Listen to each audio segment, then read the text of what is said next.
Some inherit money, some inherit silence.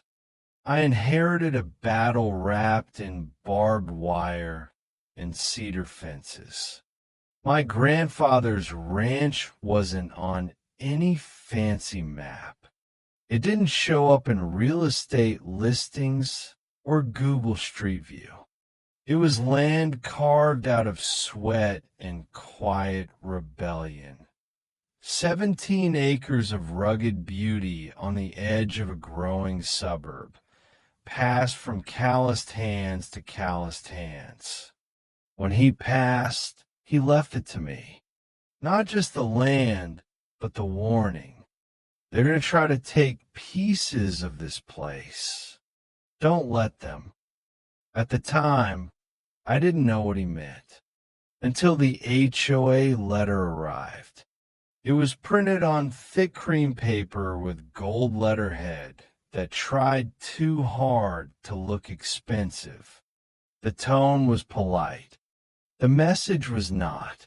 In accordance with neighborhood standards, your property is in violation of several communal bylaws and infrastructure assessments. Effective immediately, your portion of unpaid dues totaling $247,300 must be resolved. Failure to comply will result in legal escalation. I blinked. 247,000. For what? There was no street lamp on my dirt road. No sayuluk. No malbakskluster. I didn't even have city water. I called the number at the bottom of the letter. A woman named Mildred answered. Her voice was sugar-dipped in salt. She spoke slowly, like she was used to people being confused. I'm calling about this bill, I said.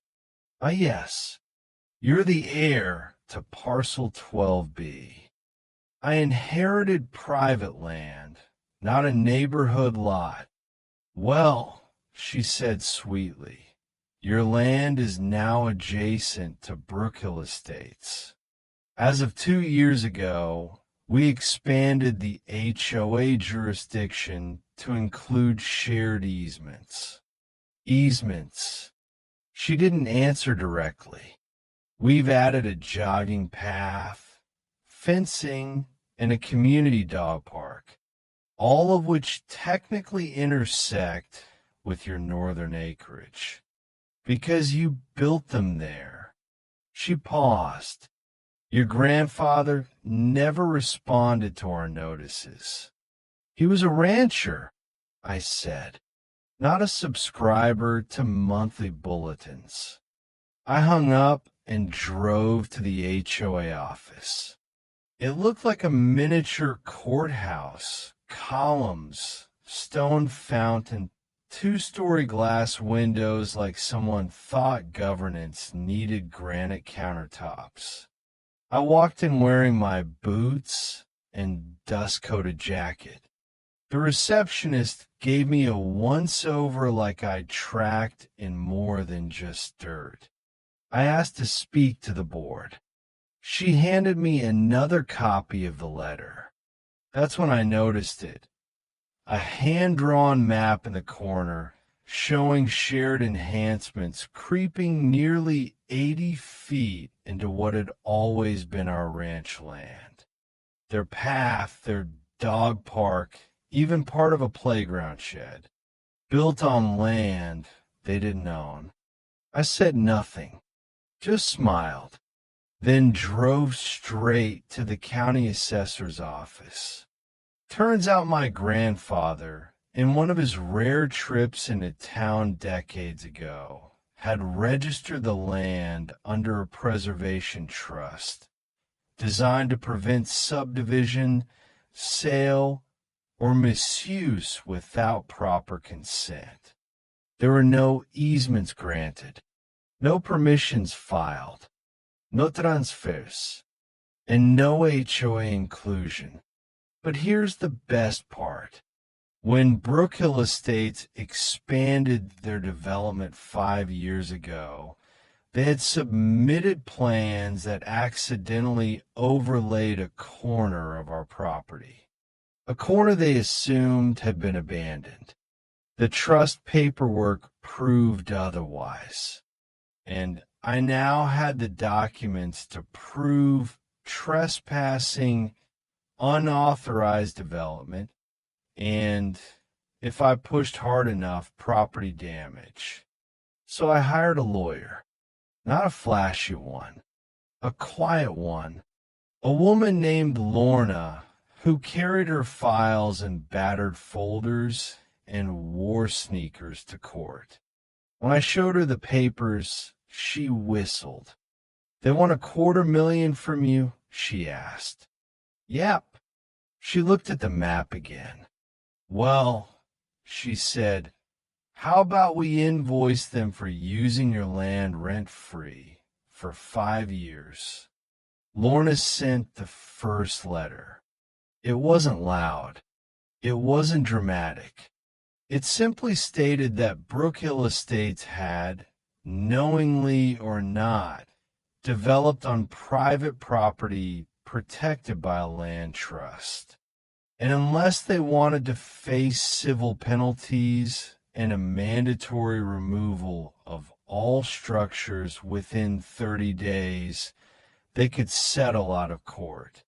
Total claim, $410,000, including back rent, soil remediation, and trust violation penalties. They laughed. Then they stopped laughing when Lorna filed the injunction. A court date was set, and while we waited, I made a few changes around the ranch. I posted signs, installed a gate, and for good measure, added a few cameras pointed at their precious jogging path. Neighbors complained. Parents growled. Kids whined about the weird cowboy who ruined the playground. But I didn't care. They weren't supposed to be there. The day before the hearing, the HOA board requested a private meeting. I declined. Lorna didn't. She sat in a conference room with 6 of their members and read out the terms. Remove all structures from the overlapping land. Pay $375,000 as a trespass settlement. Issue a public notice in their HOA newsletter admitting fault. The room went quiet. One of the board members, Mildred's son, I later learned, slammed his palm on the table. "This is extortion."